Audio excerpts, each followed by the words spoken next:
Is your business protected against the threat of malicious litigation and frivolous lawsuits? Are you sinking company profits into marketing campaigns that do nothing to contribute to the growth of your business? Bottled Business Sense provides practical business perspectives that uniquely emphasize both legal and media marketing strategies to protect and ensure the longevity of your business. Now, whether you're trying to provide a startup business with some level of stability or an established business with foolproof asset and estate protection, or simply attempting to get a better return for your business marketing dollars, Bill Bernard and Rick Moscoso will expose potential pitfalls to ensure the security and growth of your business, free from unwanted expense and the threat of litigation. You'll learn how to implement marketing and protection tools equal to those used by today's most successful corporations. Let's join Bill and Rick for today's Bottled Business Sense Show. Good morning, everybody. This is Bill Bernard with the Bottled Business Sense Show. We're here with my partner, Rick Moscoso. We're here for another great show on this Tuesday morning, as we are every Tuesday morning.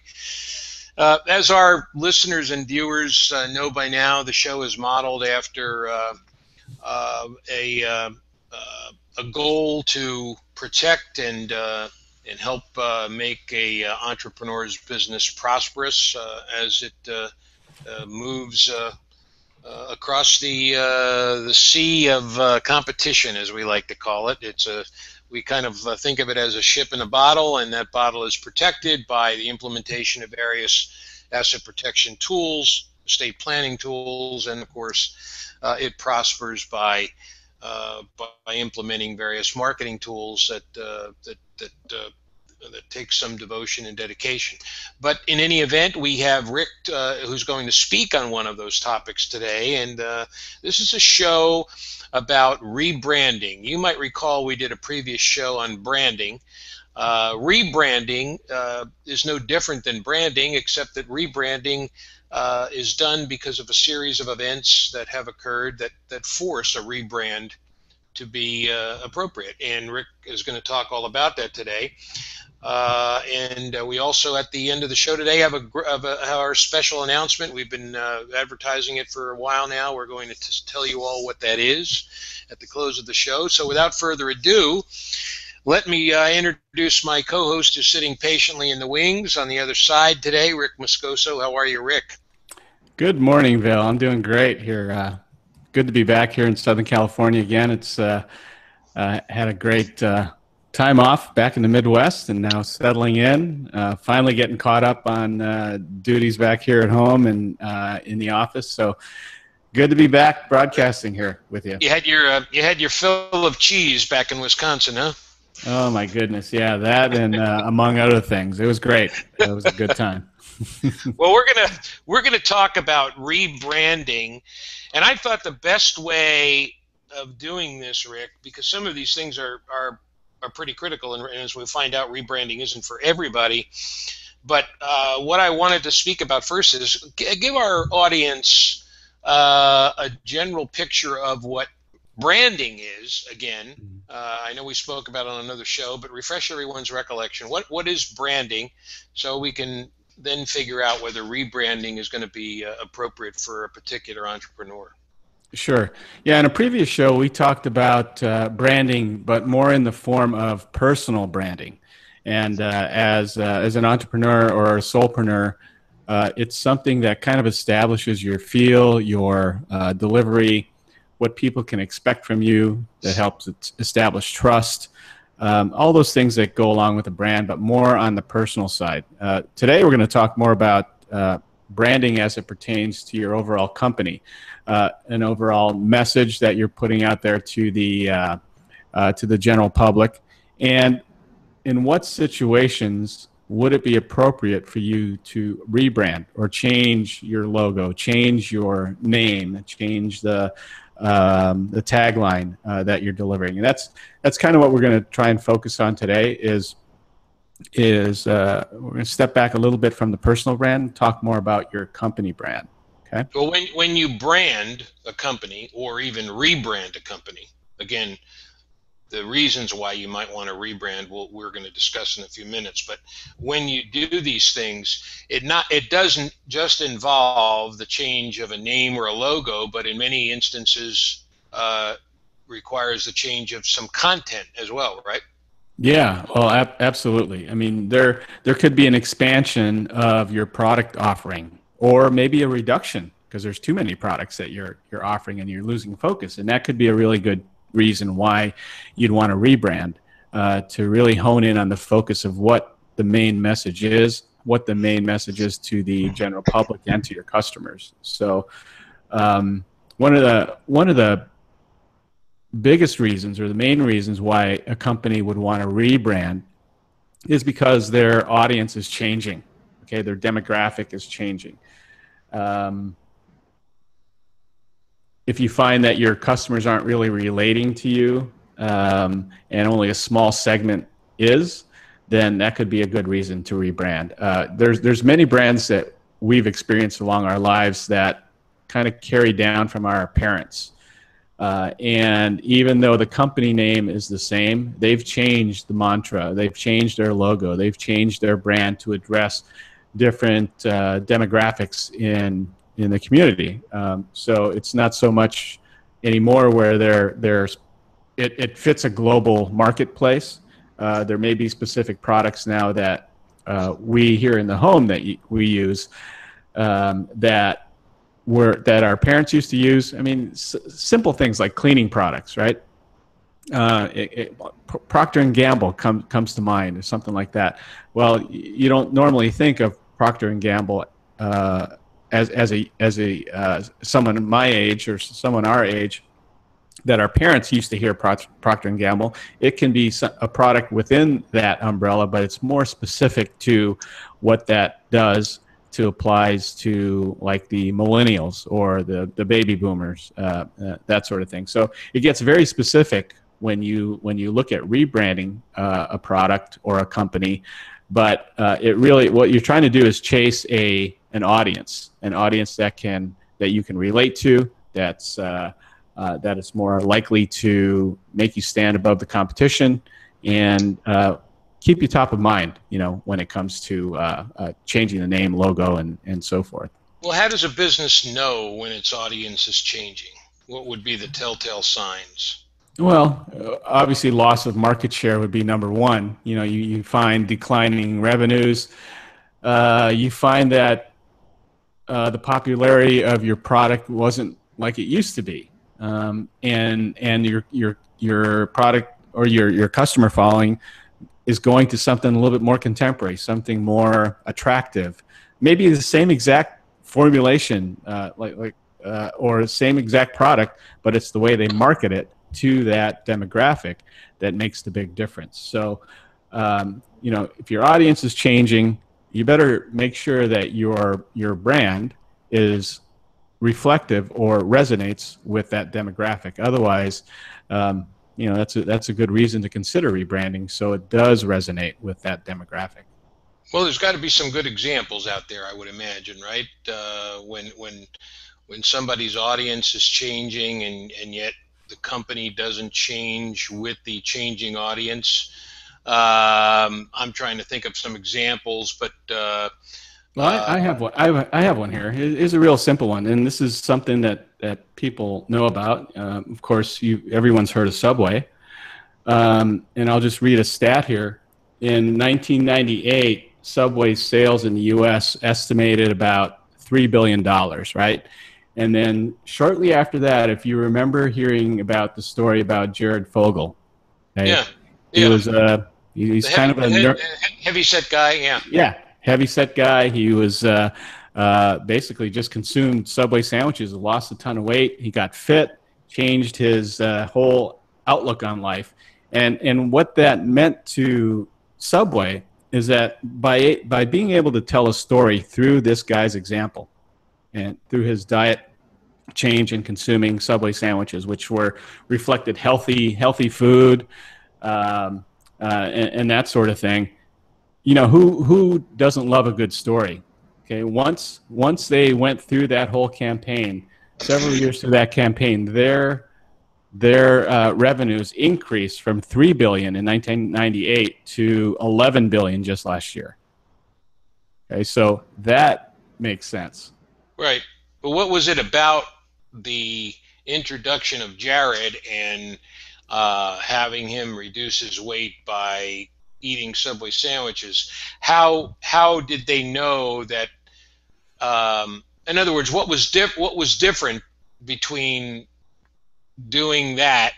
What was the difference in their audience when they did that versus prior to introducing Jared? From what I understand, not a whole lot. Not a whole lot, but because people saw, and Subway did a great job bringing his story to the forefront, because they were able to follow him and see all this weight loss and see how much healthier he got, in the back of everyone's mind, it instilled that Subway's a healthy place to go eat, right? Mm-hmm. And so they watched his metamorphosis over a year or two and watched him, get much healthier, be more fit, lose all this weight. So people related healthy foods to Subway, and that was that story in itself is really what helped increase their revenues by almost fourfold.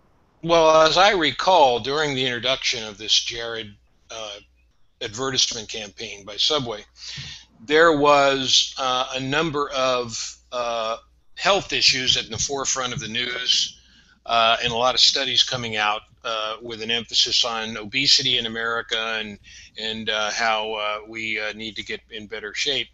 And I think the recognition there then was that the audience could be changing, and that Subway was picking up on the fact that they could now market to a new audience using their rebranding through Jared, because subs, for the most part, if you take out the mayonnaise and all that basically you're using vinegar and oil, you're using a healthy sandwich, you're using a lot of low-fat sandwiches that they profess to market.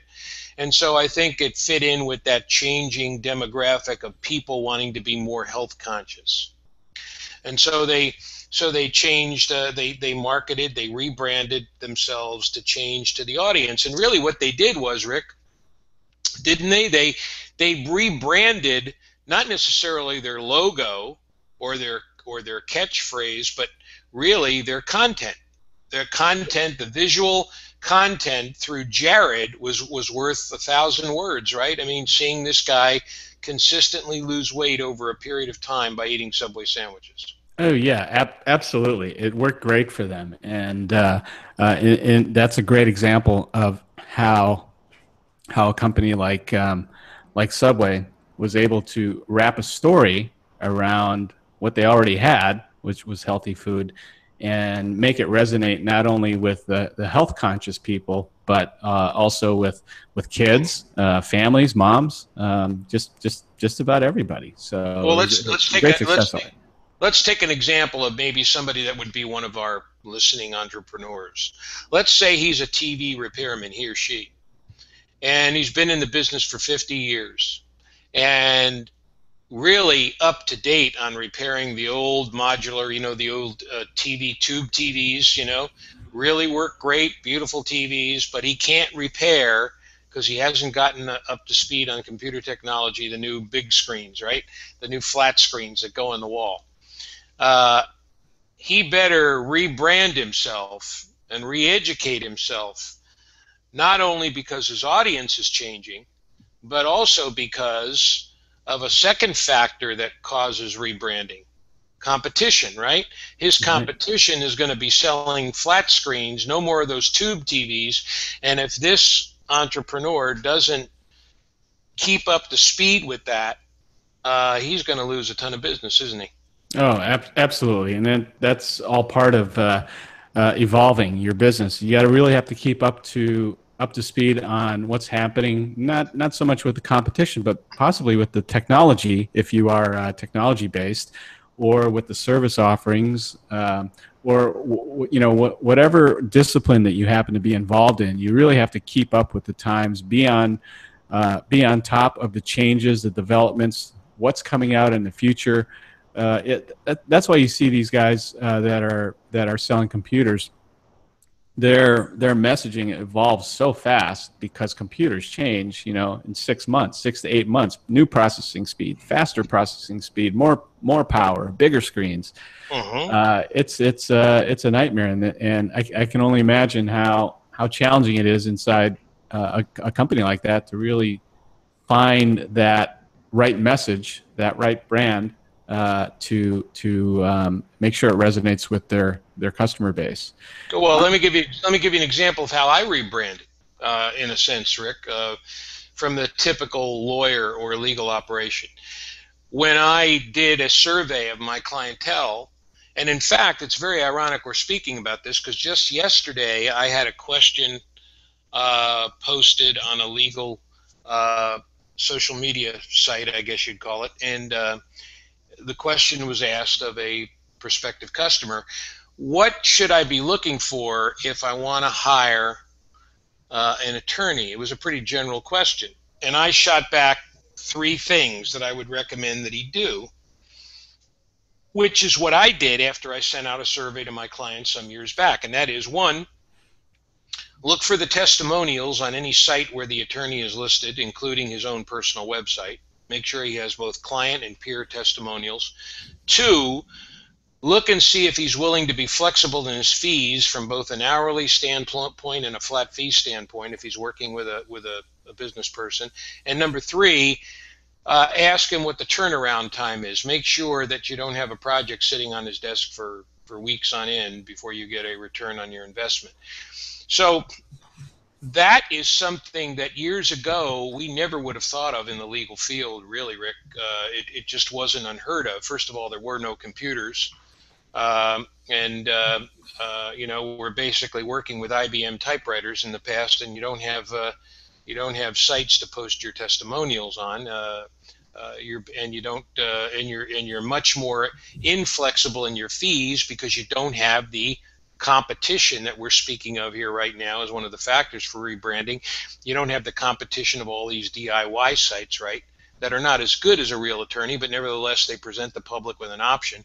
So this was a rebranding of sorts on my part, because not only was my audience changing because of all the DIY stuff, but I had competition out there that I didn't have many years ago.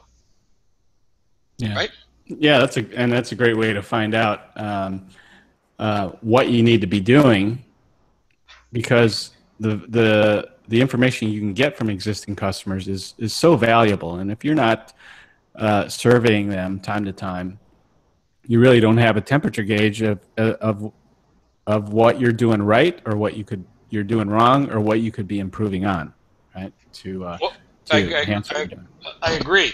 At this point, Rick, let's just take a brief second to remind everybody.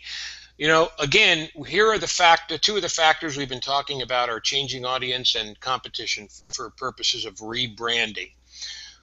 And on a prior show, we talked about personal branding. If we're just going to define branding a company, let's say a company that we own, an entrepreneur owns, has been branded, and now he's looking at the factors that make him want to rebrand.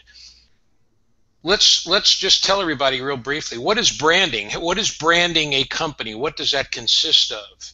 It consists of a recognition in some form, right? Yes, absolutely. It is it's in the form of a name, a logo, and a tagline.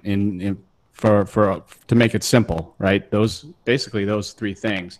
The name is very important to establish really your message that you have. Now, for you, as a entrepreneurial attorney, WFB Legal Consulting resonates more of a personal feel to your legal name, right? Right, exactly, and that's what I wanted, as opposed to the law offices of Bill Bernard, something like that. I didn't want to imply that. I wanted a consulting concept to make it more personal to people. Mm-hmm. And that fits with you. And if you have a business that you want that type of message to resonate, then you better make sure it does, versus the big box type of attorney name. There's all kinds of different examples of branding names that you can have, branding logos that you can have. Just make sure it's congruent with what you're delivering to the customer. Okay, but the idea of the brand is for when you see that, whatever it is, the content, the logo, the tagline, you're going to immediately think of the company or the individual behind that company when you see those things, right? I mean, it's going to. Oh, yeah, absolutely. Here's two examples. Years ago, well, not that long ago, back in I think it was 2009, Tropicana, right, came out. They had their packaging for orange juice. I think they had they have the oranges on the label. It's pretty clear what they are. So back in 2009, they felt like they needed to rebrand and change their logo design on their cartons, and they went to a very simplistic, non-visual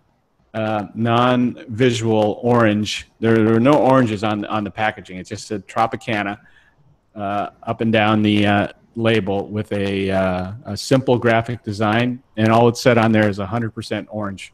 And what ended up happening is that customers felt like their brand equity was and their trust in the product was being compromised because they didn't see the nice looking oranges anymore, right?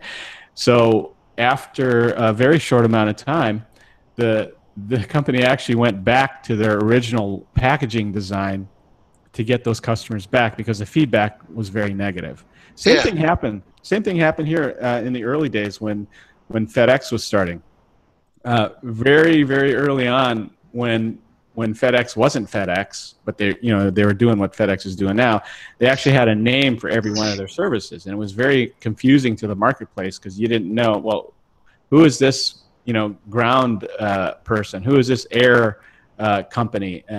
It was all encompassing into one, and shortly after, FedEx was born. Right, very clear and simple. FedEx. Right. If you look at the logo, it's one of the most aside from Apple, Nike, and all the big ones, it's one of the most recognized logos and names out there for, fast service delivery, right? Mm-hmm. Yeah. So the name is very, very important. It's going to stick with you for a while. Make sure you choose wisely and make sure it's simple, it's clear, it resonates with your customers, and don't. If you're a local company, you can be local. If you want to be all over the place, then don't pigeonhole yourself into something that implies a local feel. Right, and another good example would be when you see, of all the foods that are out there in the world today, all the different variety of foods. When you see the golden arches, what's the first food that you think of? Or the only food you think of? Yeah, you think of McDonald's and a cheeseburger or a Big Mac, right? A hamburger, right? Yeah. Yeah. I mean, imagine that. When you see a big red M, you're going to think of a hamburger, right? Mm-hmm. You don't even have to see the hamburger. Yeah. So anyway, that's branding. Back to rebranding. Again, we've talked about the fact that you have a changing audience. You can figure that out by looking at your market share, by doing client surveys, a number of different things. And of course, when you've got some competition, either by way of seeing that person grab more of the market share that you used to have, or simply by understanding that this person is keeping up with the more with the informational age and is educating him or herself more than you are, then you need to get up to speed on whatever that might require, back to school, additional courses, whatever it is. So those are two principal things that you need to take into consideration. But also you need to make sure that your brand is relevant. And there you go. There's a legal term, right? I mean, you need to make sure that you just don't pick something out of thin air and rebrand your company. It better be relevant to what you already do, but be able to entice people who you don't already have as clients into the fold, right? I mean, that's not Right. an easy task sometimes. No, and here's a great example of revitalizing to broaden your appeal, and I think that's what we're talking about, relevancy. In the mid-late 90s, a beer company out of Mexico, Dos Equis, right, had Right. a pretty good following. It was kind of a niche beer, and not a whole lot of people knew about it up until they created this storyline and they launched the most interesting man in the world, right? Mm. And who doesn't know that guy, right? Yeah. So it broadened their appeal. It added the macho factor Yeah, into right. that was the guy's guy that everyone wanted to be like. Yeah, Right? when he's having a beer with these pretty women sitting around him, and it really plays on the inner psyche. And yeah, now you see that guy, on, whether it's on the street, on TV, whatever, you don't even have to see a Dos Equis sign or logo. You know it's Dos Equis beer. Yeah. Right. And that's that was their form of rebranding to revitalize or to broaden their existing brand. A brilliant thing to do on their part because Yeah. that guy's So sometimes it's a matter of associating what your product is with something that goes along with it in a natural sense. In this case, I won't use the term beer. I'll use the word spirits. Spirits and pretty women. If you're a guy, right? You're sitting in a club and you're having a drink and you're maybe perhaps hoping to meet a pretty lady. There it is. They kind of focused in on perhaps a part of their audience, a younger part of their audience that they didn't have. So they may have been employing not only a more relevant rebrand, but also a corralling, if you will, of a part of their audience, the younger part that they maybe didn't already have. Yeah, that's right. That's right. So one of the things that I see out there, and it's actually kind of a mistake when it comes to marketing, and that is rebranding for no other reason than just changing your name. Mm-hmm. If you don't have a product, a new product, or a new way of doing business, then boy, you shouldn't really be rebranding unless you do have a good reason to do that. You shouldn't do it just to change your name to think that'll draw in more customers, because I think quite the opposite will happen. Here's a great example. In 2009, Radio Shack were struggling. They're still struggling, but it made sense for them to rebrand their name, right? And to try and come out of the hole that they were in. So they changed from Radio Shack and they became The Shack, right? Yeah. Which didn't live very long because it didn't work. Well, that would have been great if they were selling posters of Shaquille O'Neal, maybe. But right. They didn't change their product offering. They didn't do anything different. They just thought by changing their name, it would bring in interest and more customers. And so we fast forward to today. They've changed back to Radio Shack. They're still having some problems with all their. I think they recently closed over 1,000 stores. So their brand philosophy is changing. So what do you think they're trying to do again? They're trying to rebrand. Yeah. So it's going to be a challenge for them. But the first time around, it didn't work. All they did was change the name. Don't do it if you're just going to change your name, because it could dramatically backfire on you very quickly. Well, I think there's two important points there, Rick, that you've just made. One is if you're going to do your studies and find out that you need to rebrand, do it the right way. Don't do it like Radio Shack did. And more importantly, or maybe just as importantly, number two, is don't rebrand just because you want to rebrand. If your business is great, you may not need to rebrand. I mean, don't. In other words, if it ain't broke, don't fix it, right? Yeah. So there's a tie-in there as well. What about where you have a situation where you discover new demographics, and maybe it's worthwhile just pointing out to the audience, what would be a new demographic, for example, if we can give an example of that, Rick? Sure. Well, let's take male health products. For example, let's use Old Spice, right?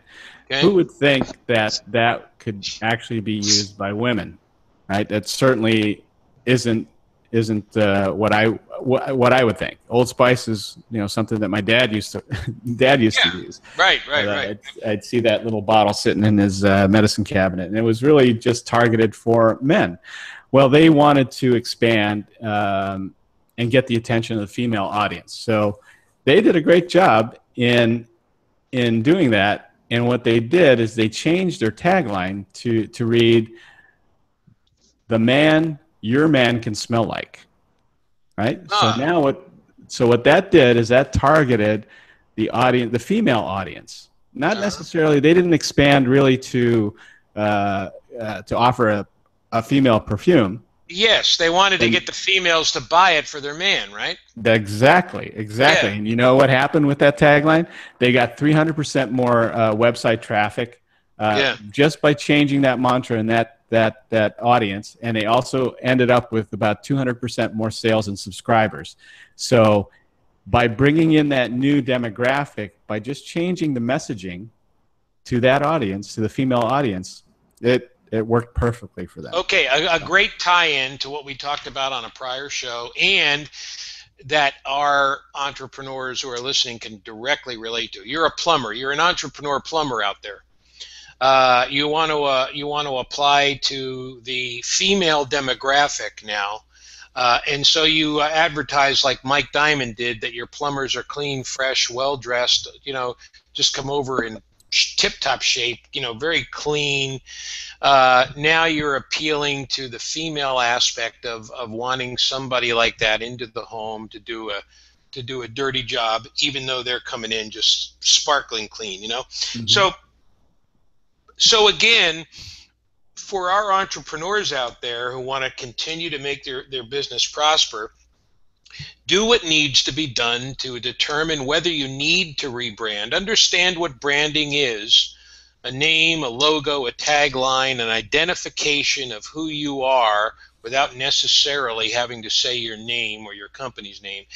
Determining whether you want to take that and rebrand is determinative on a number of factors, whether there's a new demographic you want to market to, like we've just talked about a second ago, whether or not you have new competition, whether or not you have to re-educate yourself because there is a new general audience out there as opposed to just a specific demographic. These are all things that you need to evaluate as you make the determination as to whether or not you need to rebrand. But also you may want to we may have entrepreneurs out there who all of a sudden develop a new product, right, Rick? And so if you develop a new product, you're going to now have to rebrand your company to some extent to make it known that you also have a new product line, right? Yeah, it doesn't necessarily mean changing your company name. It does mean, though, that you need to really take a close look at your company message or your tagline and make sure it reflects this new product, this offering. So right. A lot of very, very important things to consider. We'll leave you with one more thought, and that is if you're considering rebranding for some reason or another, make sure that it's not because you're concerned with the bottom dollar, right? In other words, don't be reckless when you're making this decision. And I'll give you a great example of this.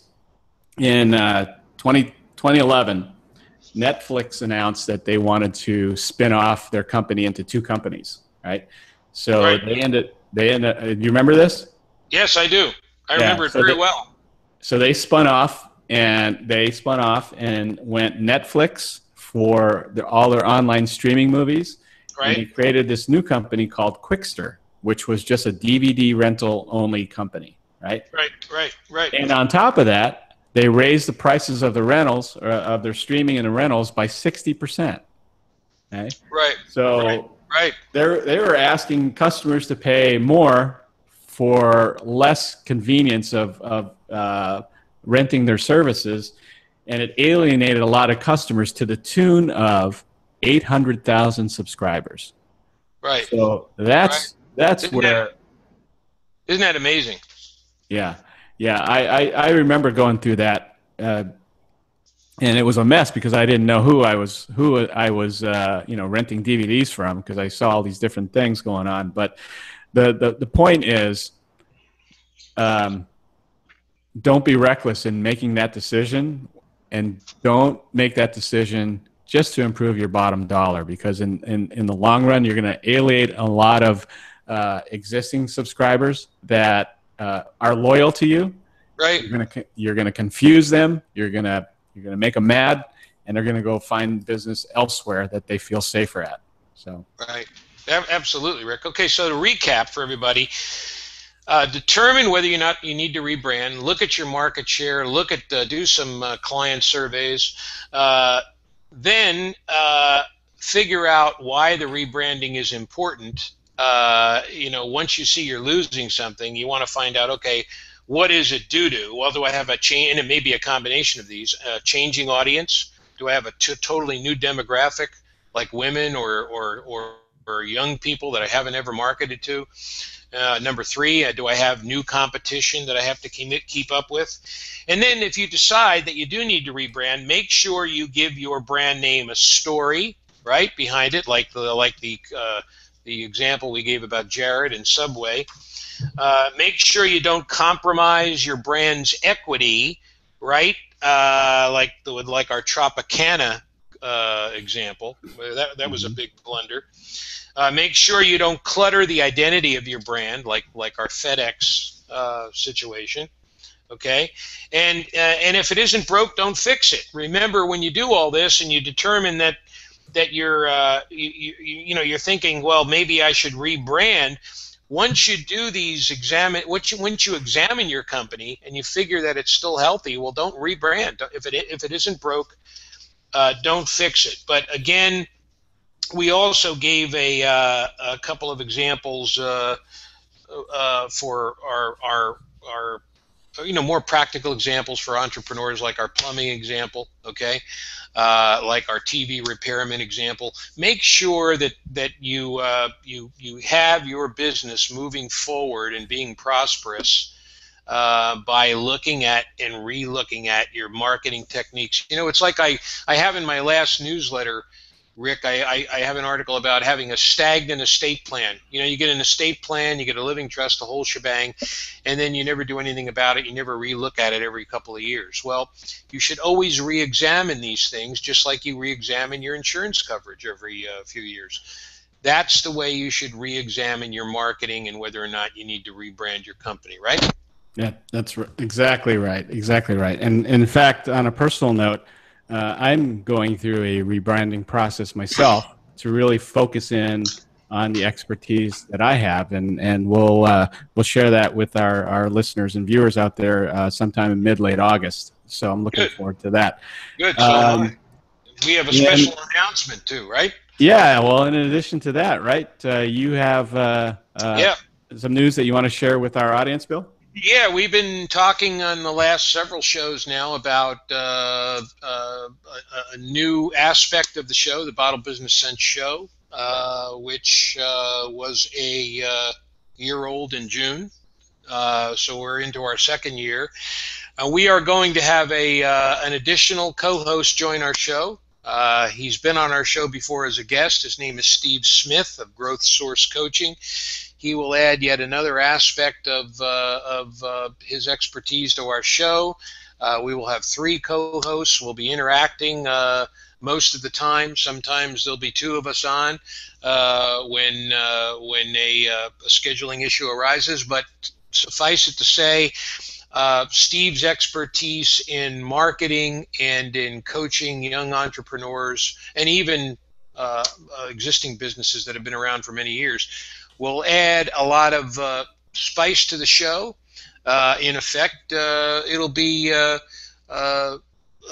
reaching out to another part of an audience that perhaps needs some additional help, some coaching experience or marketing experience that we haven't necessarily presented on the show. So maybe you can consider that a slight rebrand, if you will, which will tie into the show we're doing today. We are going to be appealing to a little bit different of an audience, but without radically changing the course and scope of our show.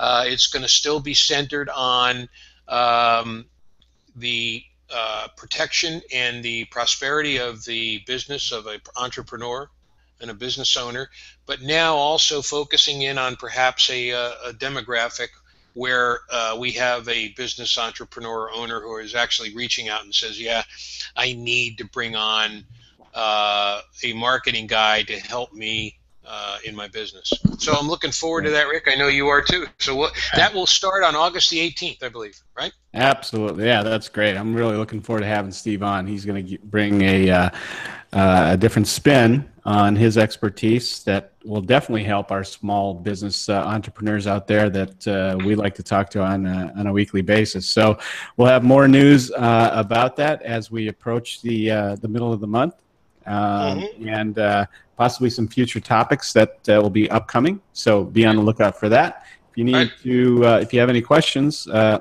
want to be a guest host or a guest on the show, you can always drop us a line at bottlebusinessshow@gmail.com. We're here every Tuesday at 10 a.m. and all over social media, so you can find us there as well. So with that, Bill, we've got about 40 seconds here left before the end of the show.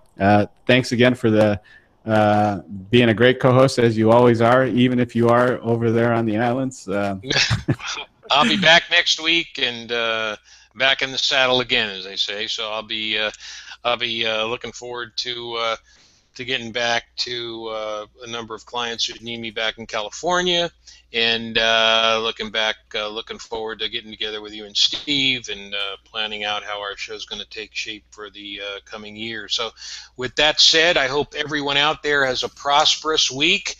And we'll look forward to seeing you here next Tuesday at the Bottle Business Sense Show at 10 a.m.